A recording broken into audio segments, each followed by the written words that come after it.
Alors, vous savez, vous me poserez plein de questions comme ça jusqu'à la fin de l'émission. Il y a une chose que les Camerounais doivent intégrer. Nos gouvernants, quoi que vous disiez, quoi que vous fassiez, sont devenus incapables de faire certaines choses qui sont pourtant simples. Alors, vous allez vous étonner qu'à chaque fois je parle de simple. Parce que sur un certain nombre de questions, M. Jean-Jacques Zé, on n'invente pas la roue. Lorsqu'on a comme credo, c'est le cas pour nous, l'humain au centre de toutes les préoccupations, la première chose à laquelle on pense lorsqu'on est gouvernant, quand on se lève le matin, est-ce que j'ai apporté satisfaction aux attentes des gens que je gouverne? C'est ça que nous appelons dans cet ouvrage la nécessité de la présence de l'État. Parce que malheureusement, le Camerounais vit au quotidien comme si l'État se foutait royalement de lui. C'est pas exagéré ça? Cet État, vous le verrez si vous voulez faire une réunion. Si vous voulez manifester, vous verrez cet État. Vous verrez cet État lorsqu'il faudra prélever votre impôt. Mais lorsque le marché va brûler, va prendre feu, comme ça a été le cas à Ezeka, en pleine nuit, il y a 2 ou 3 ans, et que j'ai appelé les sapeurs-pompiers, même à un très haut niveau, on m'a dit que les sapeurs-pompiers ne pouvaient pas arriver. C'est là que vous attendez l'État. Mais vous ne voyez pas l'État. Vous vous demandez sans doute où est-ce que je veux aller. Tout à l'heure, vous avez lu le message de Ngoro. Alors, vous avez 2 générateurs. C'est dans le Mbam. C'est dans le Mbam. Dans le Mbam, oui. Vous avez 2 générateurs. Les populations n'ont pas d'électricité. Les générateurs sont même endommagés. Si la priorité n'est pas de réparer ces générateurs, si la priorité n'est pas de mettre du carburant dans ces générateurs, mais dites-moi où est la priorité. Mais moi, je pourrais vous dire où elle est.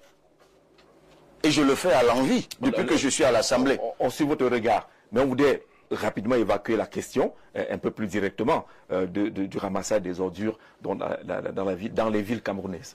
C'est encore une question de cécité managériale. L'ordure, M. Jean-Jacques Zé, c'est une matière première.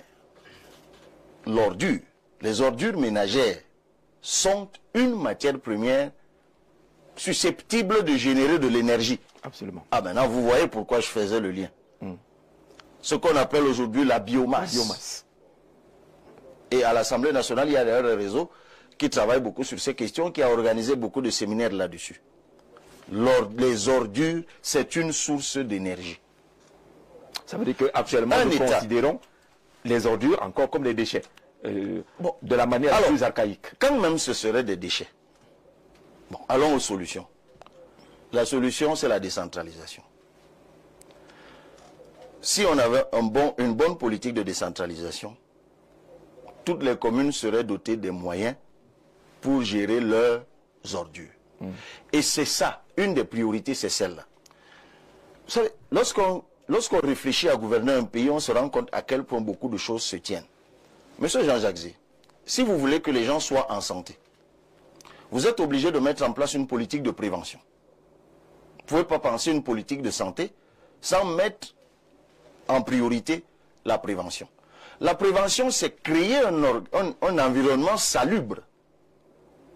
Parce que lorsque les gens dorment dans des ordures, ils côtoient donc des rats, côtoient des moustiques et tout ce que vous voulez, et ça les met en bio-insécurité. Et j'en parle parce qu'aujourd'hui même, on adoptait à l'Assemblée nationale la loi sur la biosécurité. Et pendant l'adoption même de cette loi, les discussions ont porté sur les particules infimes, les nanoparticules comme on dit maintenant, et toutes les formes de pollution qu'il peut y avoir à côtoyer les bestiaux, à côtoyer les immondices et tout le reste.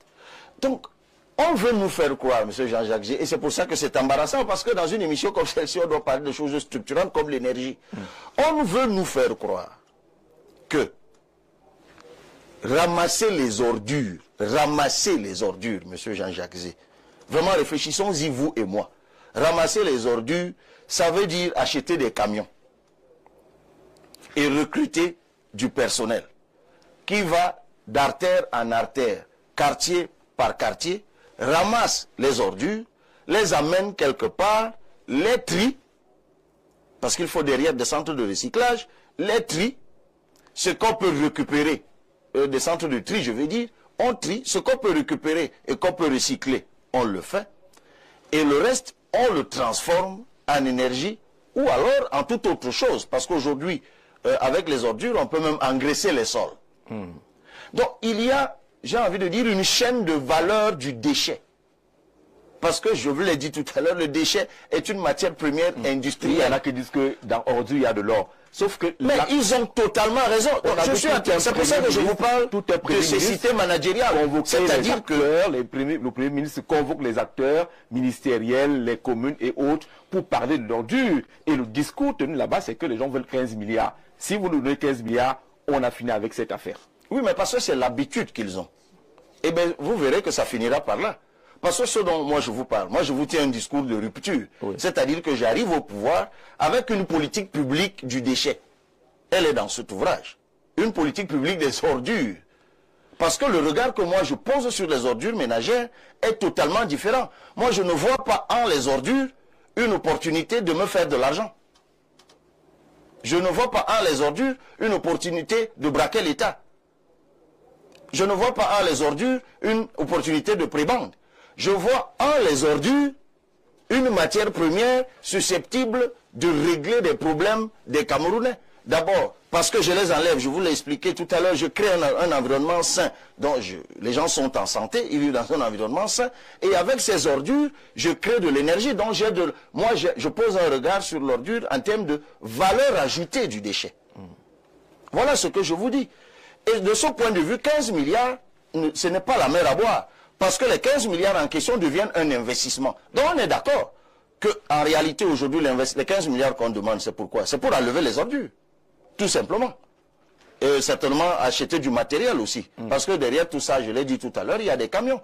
Mais tout cela doit être indexé sur les collectivités territoriales décentralisées. Et donc une décentralisation parfaite. Ça s'inscrit pour nous dans nos villes aujourd'hui. Dans la décentralisation, on donne des compétences et les moyens aux collectivités territoriales décentralisées de ramasser les ordures, de les trier et de les recycler. Aujourd'hui, il y a une sorte de cacophonie autour de ce sujet. La mairie de la ville dit avoir l'exclusivité de la couverture de tout le territoire. Les textes donnent mandat aux collectivités, aux communes d'arrondissement de le faire.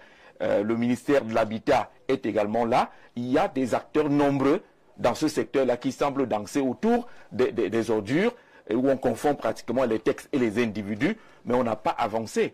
Il y a des jours où on ramasse un peu 2 ou 3, le lendemain on retrouve les mêmes poubelles. On n'a pas avancé. Mais on ne va pas avancer, ce n'est pas nouveau. Si vous êtes à Yaoundé depuis un certain nombre d'années, vous savez que c'est cyclique. À un moment, on vit dans des ordures. À un moment, ils trouvent une solution d'urgence. Il y a de l'argent qu'on débloque, et puis ils rebelotent. Donc, il faut trouver une solution définitive. Alors, parlons de vous. Et c'est celle dont moi je vous parle.